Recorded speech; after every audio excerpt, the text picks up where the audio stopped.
Shalom, bien-aimés, cela fait plaisir de nous retrouver une fois encore pour le partage de la parole de Dieu.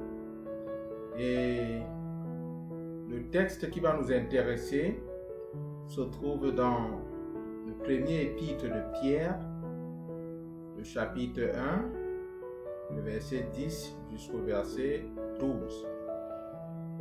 Je vais en faire la lecture.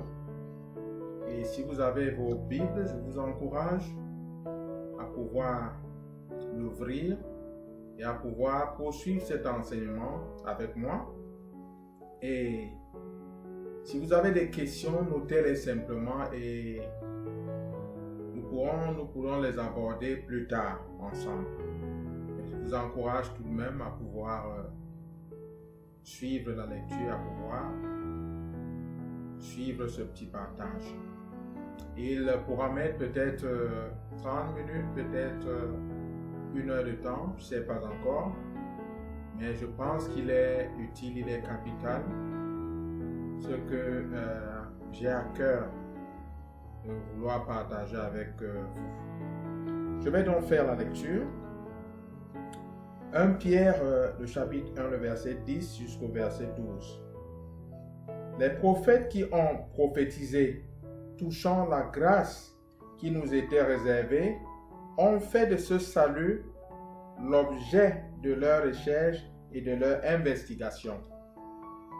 Ils voulaient sonder l'époque et les circonstances marquées par l'Esprit de Christ qui était en eux et qui attestait d'avance les souffrances de Christ et la gloire dont elles seraient suivies.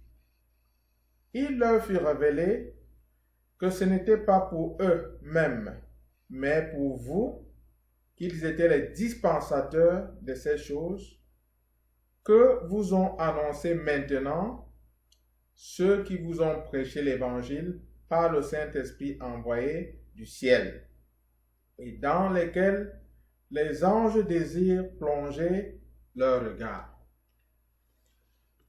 J'ai intitulé le message d'aujourd'hui, garder le regard vers le but. Cela veut dire focaliser son regard sur l'objectif que nous voulons atteindre. Jésus-Christ est pour le chrétien et pour le monde entier un exemple. Jésus-Christ est venu sur terre comme mandaté par le Père selon ses propres dires dans les évangiles. Il dit dans les évangiles qu'il ne fait rien de son propre chef, mais il fait tout ce qu'il fait selon comme il a vu le Père faire et selon l'ordre que le Père lui a donné. Il est important que nous puissions comprendre cela. Donc nous voyons donc de prime abord quelqu'un de totalement focalisé. Nous voyons quelqu'un de totalement focalisé. Il fait les choses selon comme il voit le Père faire. Mais dans le texte que nous avons lu, et je voudrais aller verset par verset pour essayer de nous exprimer ce que je crois tenir du Seigneur. Je vais commencer par le verset 10. Et d'emblée déjà, dans le verset 10, il y a deux choses qui ont attiré mon attention. Mais avant, je vais commencer par relire ce verset. Les prophètes qui ont prophétisé touchant à la grâce qui vous était réservée, voilà ce qui est dit, la grâce qui vous était réservée, ont fait de ce salut l'objet de leur recherche et de leur investigation. Dans ce verset, je le disais donc, j'ai été essentiellement touché par au moins deux choses que je voudrais partager avec vous. La première, c'est le fait que l'Éternel ait donné la révélation concernant l'Église à certains prophètes de l'Ancien Testament. Parce que quand l'apôtre Pierre parle ici des prophètes à qui ces choses ont été révélées, il est bien question des prophètes de l'Ancien Testament. Et je voudrais d'emblée ici là noter déjà un fait primordial, un fait capital. C'est que la première personne qui commence à parler de l'Église ou qui commence à prophétiser concernant l'Église, c'est Dieu lui-même. Parce que chaque fois qu'on parle de grâce, je vois Jésus-Christ. Et chaque fois que je vois Jésus-Christ, je vois l'Église. Et tout à l'heure, nous allons voir pourquoi est-ce que je parle ainsi. Déjà dans le livre de la Genèse, prenez un peu de temps pour le lire, je voudrais faire mention spécifiquement du chapitre 3. Vous verrez déjà que après la chute de l'homme, le Seigneur notre Dieu disait déjà que la postérité de la femme écraserait la tête du serpent. Lorsque Dieu parle dans ce livre de la Genèse de la postérité de la femme, il fait bien sûr référence à quelqu'un qui devait naître sans l'intervention d'un homme. Cela veut dire que sans qu'un homme n'ait eu un rapport comme des rapports sexuels avec une femme pour que cette personne soit conçue. Et l'Éternel notre Dieu faisait donc référence ainsi à Jésus-Christ. Il a parlé de cette personne comme étant la postérité de la femme, la descendance de la femme. Il dit que c'est cette descendance-là. Il n'a pas dit plusieurs. La descendance de la femme écraserait la tête du serpent. Et il s'agit ici là de l'annonce de Jésus-Christ. N'est-ce pas?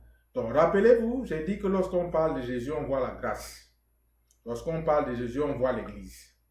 C'est très important. Rappelez-vous notre titre, il est question ici de garder le regard vers le but. Et nous sommes en train de prendre pour exemple notre Seigneur Jésus-Christ. Donc nous disions que le Seigneur avait déjà révélé les choses au sujet de l'Église aux prophètes de l'Ancien Testament. Je voudrais pouvoir lire avec nous un texte dans le livre de Jean, le chapitre 1, le verset 17. Je vais le lire. C'est pour continuer d'étayer ce premier point. Cela veut dire le fait que l'annonce de l'Église a été faite aux prophètes de l'Ancien Testament. Je vais faire la lecture, Jean le chapitre 1, verset 17. Jean chapitre 1, 17. Je vais lire cela rapidement. Car la loi a été donnée par Moïse, la grâce et la vérité sont venues par Jésus-Christ. Je disais déjà tantôt que lorsqu'on parle de la grâce, dans toute la Bible, il faut immédiatement voir Jésus-Christ. Cela veut dire Jésus et son œuvre salvatrice. On y reviendra. Donc, voilà le premier point qui m'a touché dans ce verset 10. Le deuxième point, c'est le fait que cette grâce que Pierre reconnaît d'ailleurs comme étant le salut, a été le point focal de l'attention de ces prophètes. La grâce en question que Pierre reconnaît comme étant le salut. Cela veut dire, lorsque nous lisons ce texte, on a clairement, Pierre nous révèle clairement qu'il ne fait aucune différence entre la grâce et le salut. Je vais relire cela. Les prophètes qui ont prophétisé touchant la grâce qui vous était réservée ont fait de ce salut, la grâce, le salut, l'objet de leur recherche et de leur investigation. Donc, nous nous rendons compte que Pierre reconnaît très bien que la grâce en question, c'est le salut. Lorsque nous parlons de Jésus, nous voyons la grâce, cela veut dire nous voyons le salut dans toute la Bible. Donc, je suis en train d'insister sur ce point pour que, comme pour lancer un avis à ceux-là qui pensent qu'il y a une autre voie par laquelle Dieu peut gracier les gens. Il n'y a pas une autre voie. La seule voie pour que tes péchés soient pardonnés, pour que mes péchés soient pardonnés, pour que les péchés du monde soient pardonnés, cette seule voie, c'est Jésus-Christ. J'insiste sur ce point parce que il y a de nos jours comme une pléthore de prophètes qui jaillissent ça et là et qui entraînent plusieurs avec eux dans des égarements incroyables. Il y en a qui apparaissent et disent qu'ils sont le messager de cette époque et que si jamais on n'écoute pas leur message, on ne peut pas être sauvé. Il y en a toute une foule de doctrines de démons qui jaillissent de part et d'autre à la surface de la terre et beaucoup plus en Afrique et qui égarent plusieurs brebis dans l'Église du Seigneur. Ceci n'est qu'une infime partie de cette étude concernant la grâce dans la Bible. Mais nous voyons déjà clairement que l'apôtre Pierre fait bien cette référence à la grâce comme étant le salut. Et nous avons dit que lorsqu'on parle de la grâce, il faut voir Jésus. Lorsqu'on parle du salut, il faut voir Jésus. C'est évident, n'est-ce pas?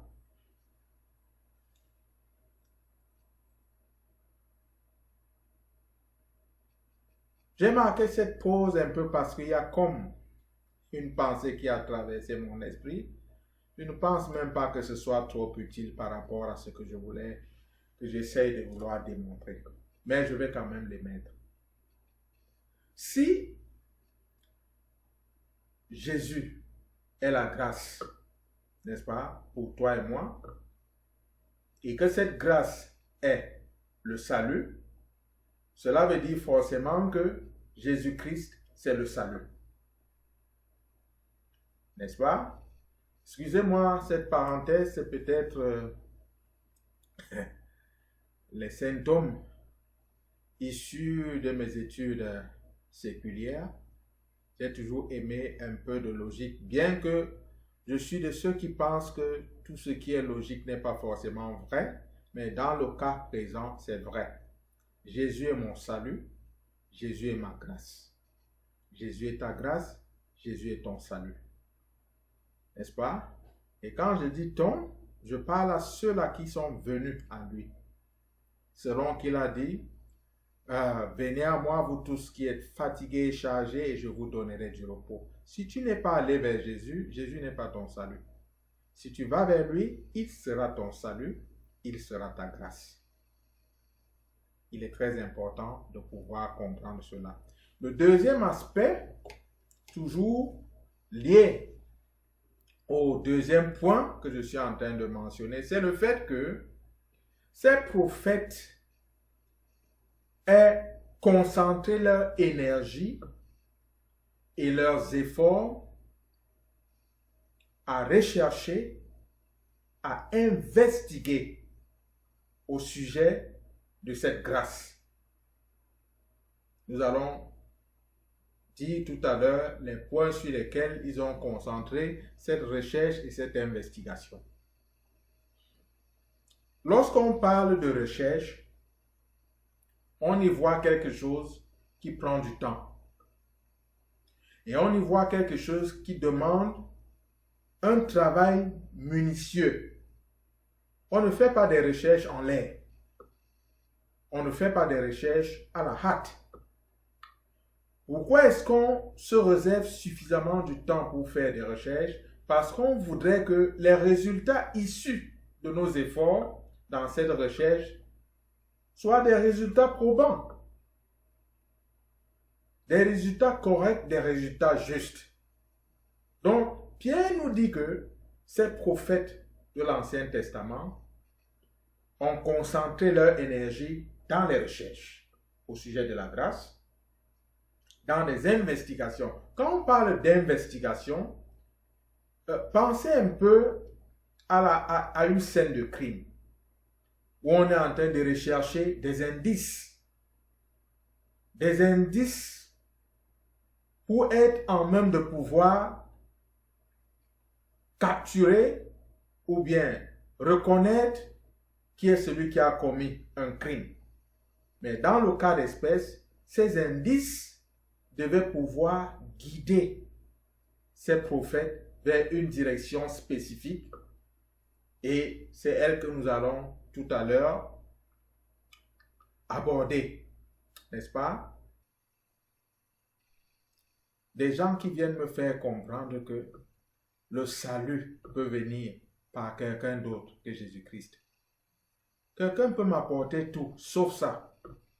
Parce que quand on touche déjà ce domaine, je ne vais pas te laisser partir comme ça. Ils ont été d'ailleurs très chanceux. Ce jour que je n'ai pas fermé ma porte, je les aurais confisqués chez moi.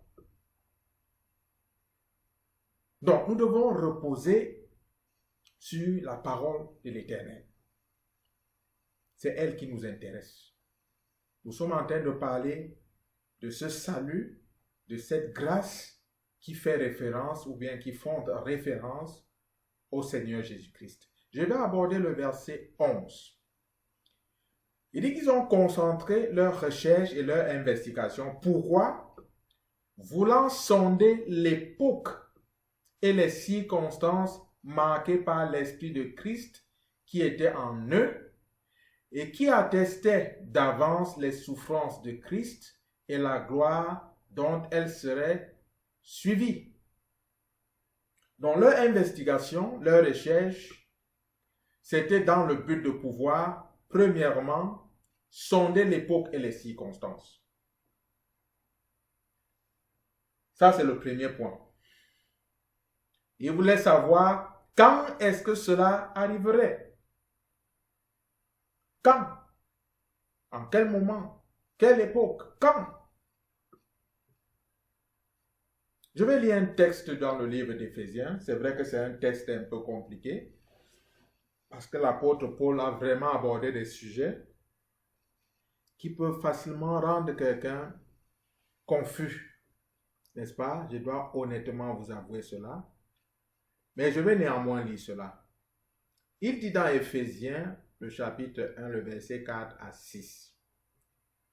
Il dit que en lui, c'est-à-dire en Jésus-Christ, Dieu nous a élus avant la fondation du monde pour que nous soyons saints et irrépréhensibles devant lui.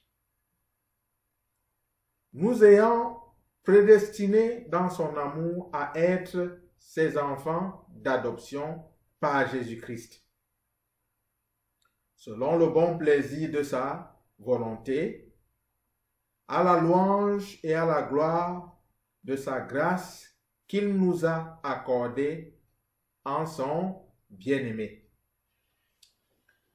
Ça, c'est un texte qui traite de la prédestination et c'est vraiment un sujet, j'aimerais vous l'avouer très humblement, que c'est un sujet un peu compliqué.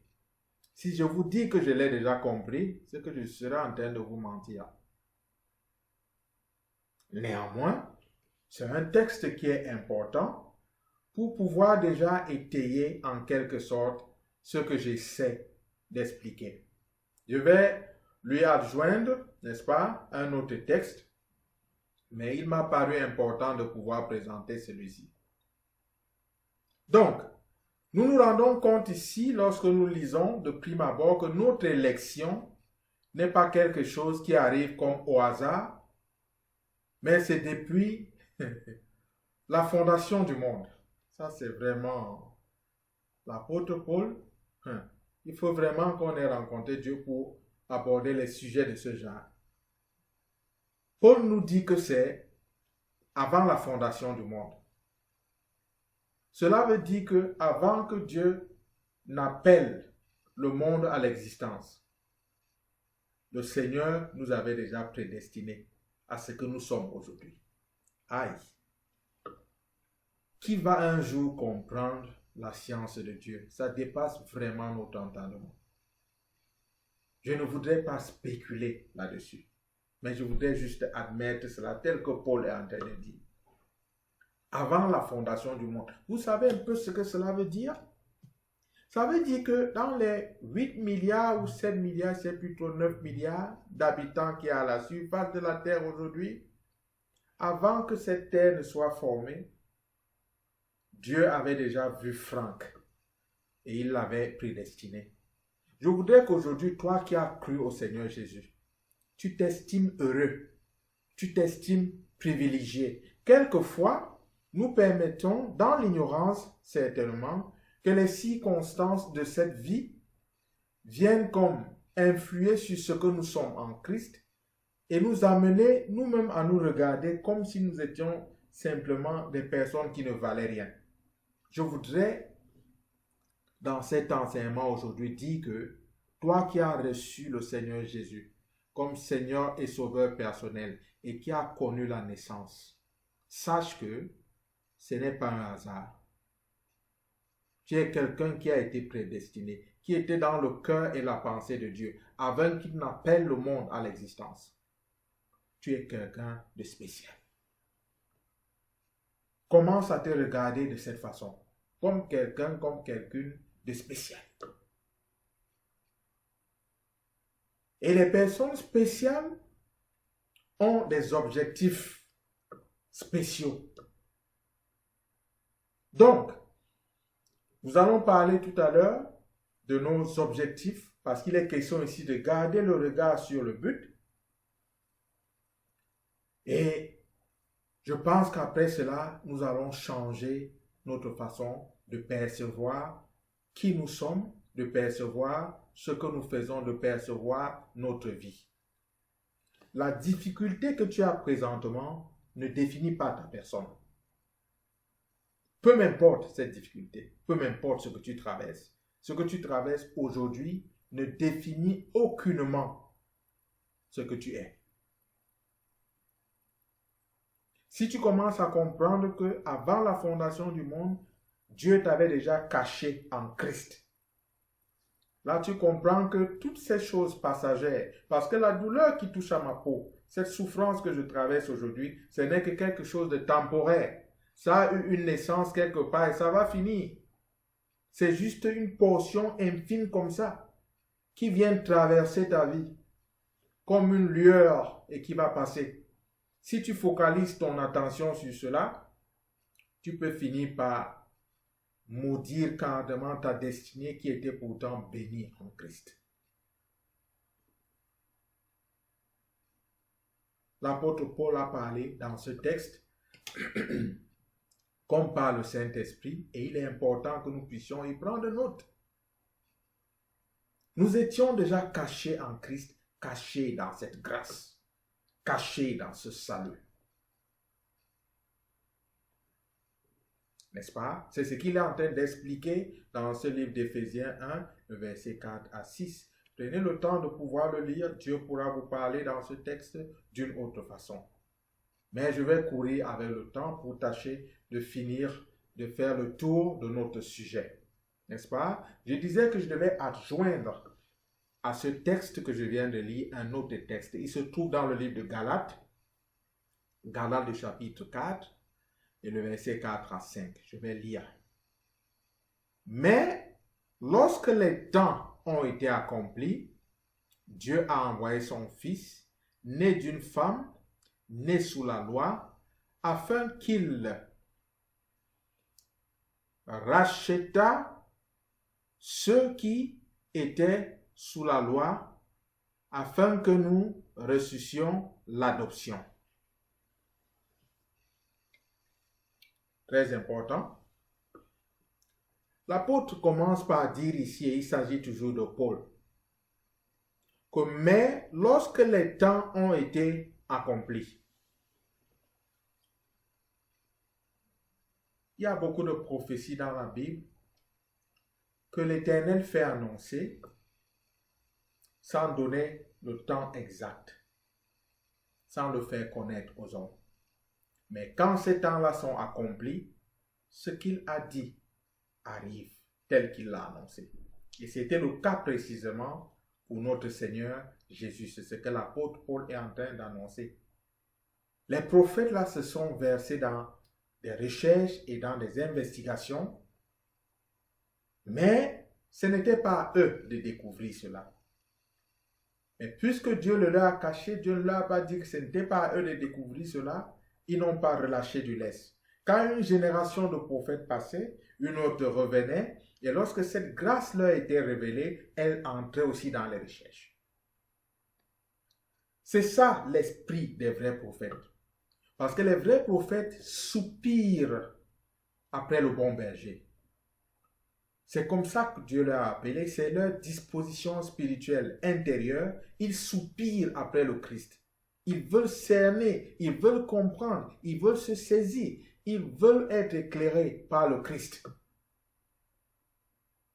Et là, nous voyons clairement le contraste avec quelques gens qui se font appeler prophètes de nos jours. Parce que ceux-là, quand je les regarde, ils ne soupirent pas après le Christ.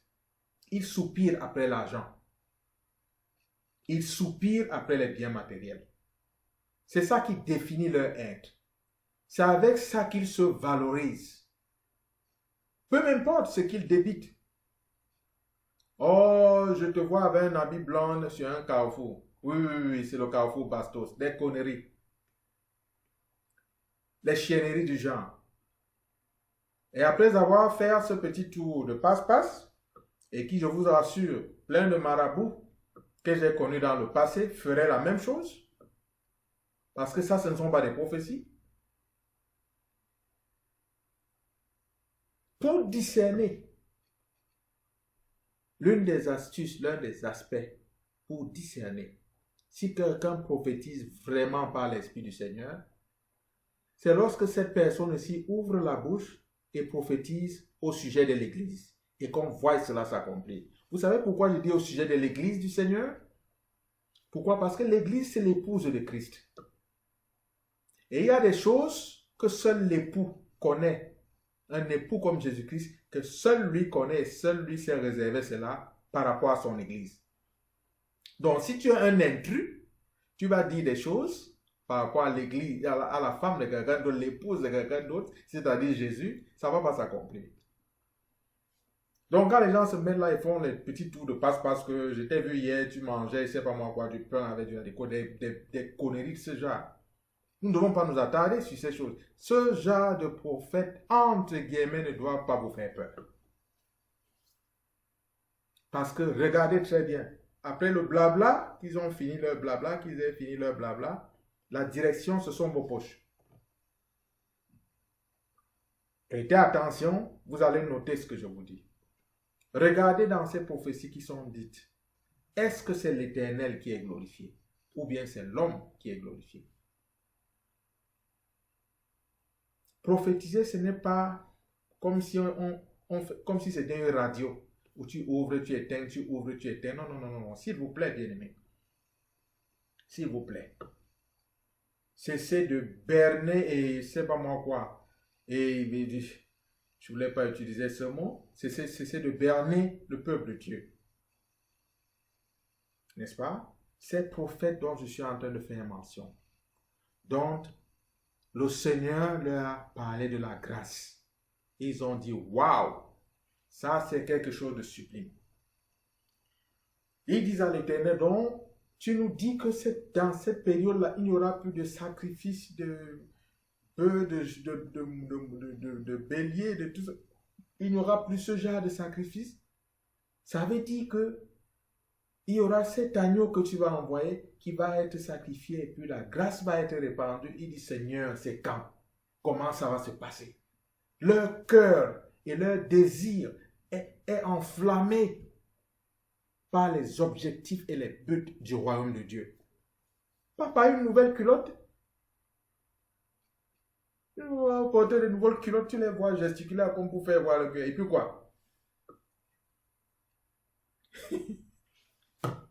Ça dit que il m'apparaît souvent un peu comme une bande de tintin, une bande de stupides, mais ce qui me choque le plus, c'est qu'ils arrivent à duper le peuple de Dieu et à se le faire. Tenez-vous sur la parole de Dieu et vous resterez inébranlable. Je vais vous donner une bonne nouvelle avant d'avancer, parce que je voudrais m'assurer que je finisse avec le temps que je me suis réservé ici. Je vais vous dire quelque chose. Lorsque l'Église du Seigneur est présentée, que ce soit dans le livre des Hébreux, que ce soit dans les épîtres encore du même Pierre, peut-être que je vous donnerai cela, ces références, on nous présente comme étant une nation sainte, un sacerdoce royal, un peuple élu. Une nation sainte, un sacerdoce royal, un peuple élu. Ces 3 points dont je viens de faire mention concernent chaque individu à la surface de la terre qui a reçu Jésus comme Seigneur et Sauveur personnel. Ce n'est pas réservé pour une caste de personnes qui abordent, je ne sais pas moi quoi, une tunique ou une soutane et qui se sont attribués les noms d'apôtres, de prophètes, comme ici, c'est comme une prolifération un peu de partout. Ça se répand un peu de nos jours, un peu comme une bande, je ne sais pas moi quoi, de virus à variants multiples, formant ainsi une espèce de bouillie, un culte carrément et sans aucune forme. Parce que j'entends mal que 2 prophètes qui prétendent parler de la part du Seigneur, mais mon Dieu, se mettent premièrement à débiter des choses qui n'ont rien à voir avec la parole de Dieu, et deuxième chose, se contredisent. Dieu serait-il confus? Bien-aimé, Dieu serait-il confus? Non. Ne vous laissez pas intimider ni par un titre, ni par une prophétie. Je vous assure, même si cette personne est en train de faire sortir le feu de sa tête, si elle ouvre sa bouche disant qu'elle prophétise, ça doit cadrer avec la Bible. Peu importe ce qu'elle dit. Parce que pour pouvoir mentir, ils vont vous dire que non, je suis celui-là que Dieu a envoyé pour cette saison. Et en dehors de moi, il n'y a plus d'autre. Il m'a donné telle révélation. Tu regardes les révélations, ça contredit tout ce qu'il y a dans les évangiles. C'est quel genre de révélation ça?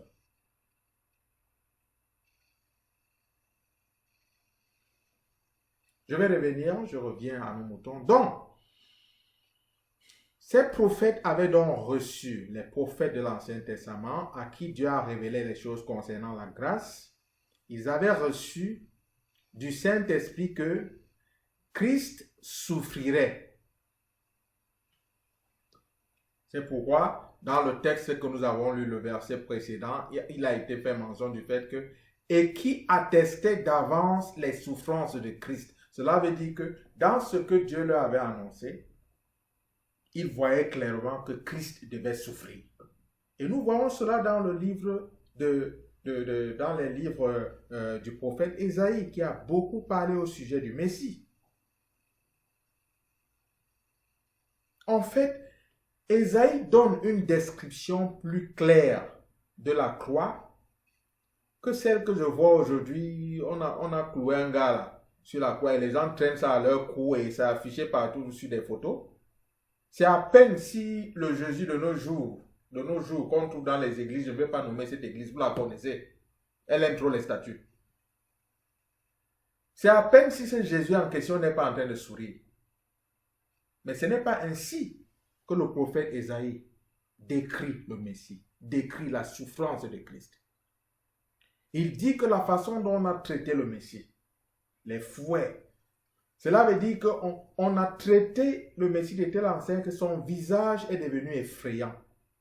Il est écrit dans ce livre d'Ésaïe que le Messie était devenu comme celui de qui on détourne les regards. Ça veut dire que tu n'as même pas le courage de regarder la face, tellement il est devenu moche. Par les meurtrissures, les coups de fouet qu'on lui a infligés, le sang avec la couronne d'épines. Mais on voit un Jésus dans certaines de ces églises-là. Jésus made in, je ne sais pas si c'est made in Shanghai ou made in Rome, un truc de ce genre, avec la couronne d'épines et quelques taches de sang là, c'est comme s'il souriait là-bas, comme s'il avait besoin d'un cigare. Ça, c'est pas Jésus. Je suis navré, il ne s'agit pas de là de Jésus-Christ. Il ne devait pas avoir une représentation stupide de ce genre, qui dépeint mal ce qui s'est passé sur la croix. Mais c'était horrible. La souffrance de cette croix était horrible au point où il était carrément dit « Maudit soit celui qui est pendu au bois ».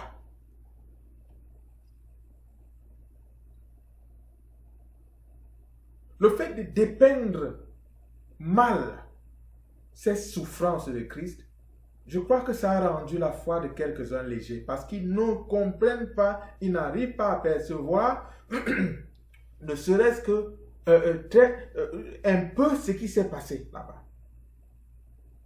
C'était quelque chose de terrible, quelque chose d'horrible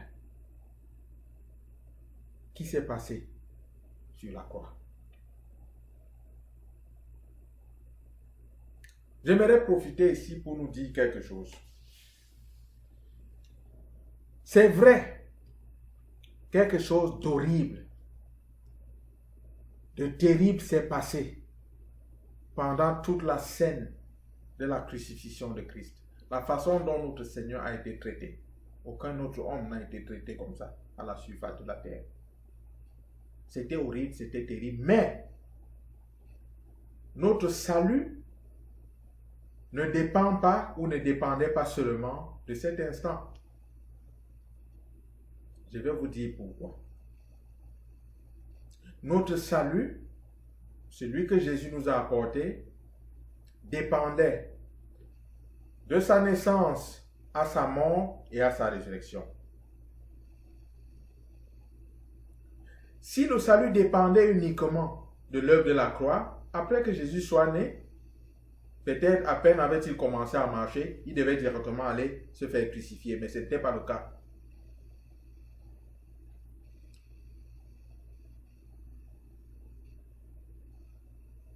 La vie de Jésus-Christ en tant qu'homme sur la terre a une part énorme à jouer sur notre salut.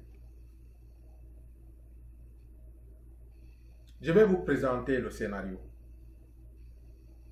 L'Éternel, notre Dieu, a donné par Moïse la loi aux hommes. Et depuis la chute d'Adam, jusqu'à ce que Jésus-Christ soit révélé, aucun homme, même pas Moïse, n'a pu respecter la loi pleinement. La preuve, Moïse n'est pas entré dans la terre promise parce que Moïse avait douté. Ça veut dire qu'il a lui aussi transgressé la loi. Il ne devait pas douter en son Dieu. Il a douté, il n'est pas entré dans la terre promise. Donc même Moïse était coupable. Donc, j'ai écouté un prédicateur dire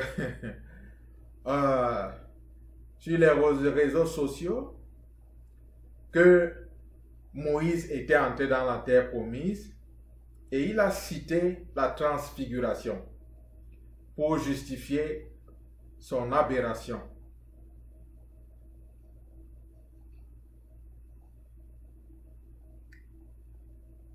Vous savez,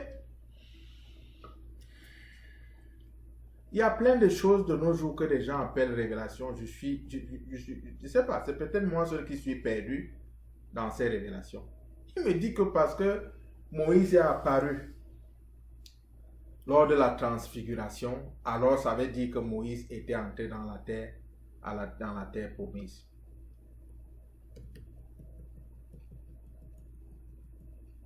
Ça, c'est de la pure stupidité. Je peux poser une question simple. Lors de la transfiguration, quand le corps de Jésus s'est mis à rayonner et que Élie et Moïse soient apparus, qu'est-ce qui te garantit que Élie et Moïse qui étaient apparus même déjà premièrement dans leur corps-ci, leur corps charnel? Or, il est question concernant cette histoire dans le livre, dans l'Ancien Testament, il était question du corps physique de Moïse. Physique comme ça. Ce n'est pas entré dans la terre promise. Ce n'est pas entré. Ce n'est pas du tout entré. Avant que Jésus-Christ ne vienne, nous aurions pu croire que Élie qui était monté dans les cieux, dans le char de feu, était monté dans les cieux et avait vu Dieu. Mais quand Jésus est venu là clarifier les choses, il dit que les gars, personne n'a jamais vu Dieu. Personne. Il dit que personne n'a jamais vu Dieu. Il dit que c'est le Fils, c'est-à-dire lui là, qui vient maintenant révéler Dieu. Il dit que personne n'a jamais vu Dieu. Donc, il y a donc des points d'interrogation. Le char qui avait enlevé Élie là, où est-ce que c'est vraiment allé? Ça, je n'ai pas de réponse à ça. Et Enoch qui a été enlevé dans l'Ancien Testament, où est-ce qu'il était allé? Je n'ai pas non plus de réponse à ça. Peut-être que je vais trouver la réponse un jour et nous en débattions. Nous allons débattre cela. Mais je voudrais simplement dire que lorsque nous ne comprenons pas certaines choses dans la parole de Dieu, c'est encore mieux de nous taire. N'est-ce pas? La Bible ne dit-elle pas que les choses cachées appartiennent à Dieu et que les choses révélées appartiennent aux hommes? Si Dieu ne t'a pas révélé quelque chose, tais-toi, n'essaie pas de fabriquer un truc pour impressionner. Ça n'a pas de sens. Je suis vraiment navré. Mon cher frère, cela n'a vraiment pas de sens. Le corps-ci là, de Moïse n'est pas entré dans la terre promise. Dieu ne peut pas se contredire. Dieu n'est pas quelqu'un de confus. Ce qu'il dit, c'est ça. Donc, au nom d'une révélation quelconque, tu ne vas pas venir me dire quelque chose d'opposé à la parole de Dieu. Ça dépendra seulement des dondons qui t'écoutent, à pouvoir croire bêtement ce que tu dis. Mais pour ce qui concerne les gens qui veulent rechercher ce que l'Éternel dit, ils doivent s'appuyer sur la Bible.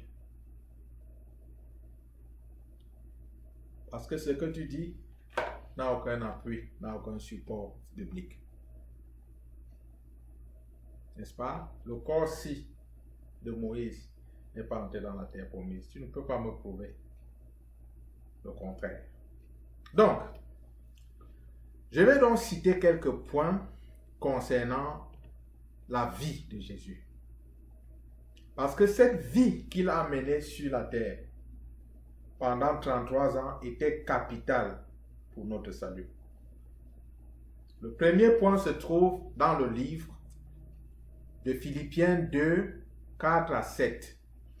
Je ne vais pas le lire, on va aller très vite, j'ai déjà pris trop de temps.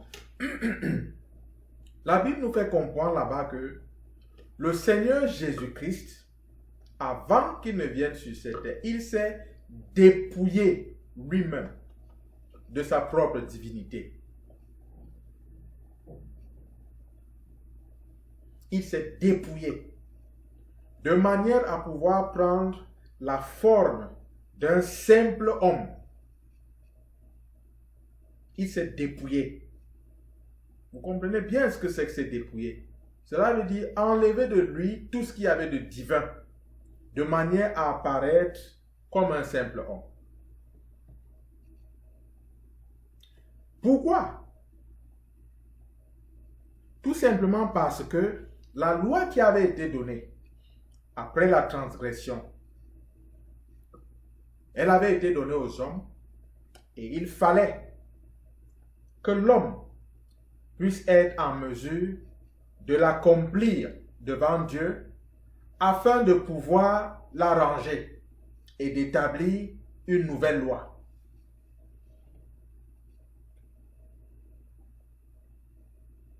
Il fallait cela. Donc, tout au long des âges, il n'y a pas eu un seul homme qui a été capable d'accomplir cette loi afin qu'une nouvelle loi soit instaurée. Jésus est donc venu. Et pour qu'il le fasse, il ne fallait pas qu'il soit Dieu. Parce que s'il était Dieu, les choses, ça veut dire les dés étaient pipés, les dés étaient truqués à l'avance. Et dans ce cas, Satan pouvait contester, il dit que je conteste. Ce n'est pas à toi, Éternel, de venir régler cette situation comme ça. Il faut que ce soit un homme. Si la chose là que j'ai pris de l'homme doit être récupérée, il faut que ce soit par un homme. Toi, Éternel, tu es un Dieu juste. Le Seigneur a dit d'accord. Il s'est dépouillé de sa divinité. Il s'est dépouillé de cela. Il a pris la forme d'un simple homme. Deuxième chose, toujours dans le livre de Philippiens 2, ça c'est le verset 8. Cette fois-ci, il a poussé son obéissance. Et cette obéissance, il l'a poussée jusqu'à la mort. Il faut que je note cette parenthèse ici, parce que s'étant dépouillé de sa divinité, il fallait dans un premier temps maintenant qu'il apprenne à obéir. Parce que étant Dieu, étant la parole de Dieu, c'est-à-dire Dieu, il donnait des ordres pour créer, que ce soit les étoiles, que ce soit toute l'armée des cieux, tout ce qu'il a créé. C'était par lui. Mais maintenant qu'il s'est dépouillé de sa divinité, il fallait qu'il apprenne à faire ce que les hommes étaient censés faire, obéir. La Bible dit que notre Seigneur a appris l'obéissance par les choses qu'il a souffertes. Il fallait qu'il obéisse. Dieu n'obéit pas. Dieu est sur son trône. Si Dieu doit obéir à qui? Non. Dieu est Dieu. N'est-ce pas? Mais quand il s'est dépouillé de sa divinité, prenant la forme d'un simple homme, il a commencé à apprendre à obéir. C'est pourquoi Jésus-Christ dit qu'il ne fait rien par lui-même, mais il fait selon comme il voit le Père faire. Il fait selon comme le Père lui dit de faire. Il obéit. Il a donc poussé cette obéissance jusqu'à la mort, et la mort la plus horrible, celle que je venais de décrire, la mort de la croix. Troisième chose, on parle ici, toujours dans le livre de Philippiens 2, le verset 9 à 11. Dans ce verset 9 à 11 du livre de Philippiens, nous n'allons pas le lire parce qu'on va aller vite, je suis en train d'atteindre les 1 heure déjà. On parle ici de la gloire qui a suivi l'obéissance de Jésus-Christ.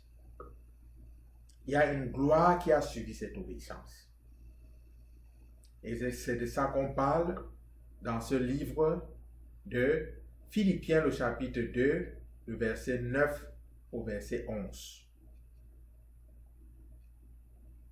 Donc,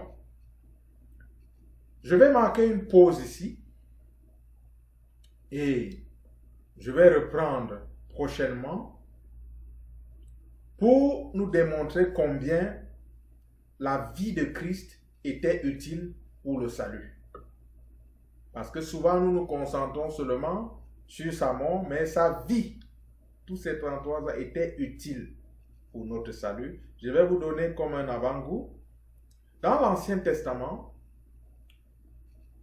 l'animal qui devait être sacrifié pour la purification devait être sans défaut.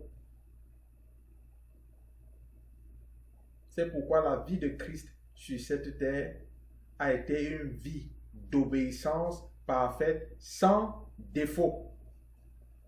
Il aurait suffi qu'il transgresse la loi une seule fois pour être disqualifié. Je crois que maintenant, quelques-uns commencent à comprendre comment la vie de consécration de Jésus-Christ était le style de consécration qu'aucun homme ne pourra jamais atteindre.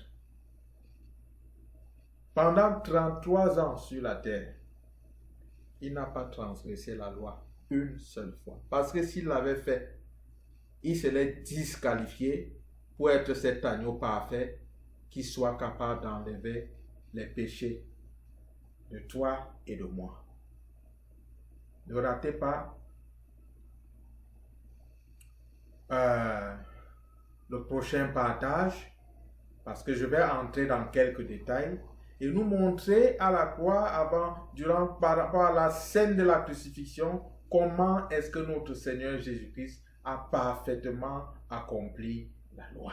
Donc ne ratez pas le prochain enseignement. Que le Seigneur vous bénisse, que le Seigneur vous fortifie. C'est votre frère Franck et je vous dis, comme d'habitude, shalom. Que Dieu vous bénisse.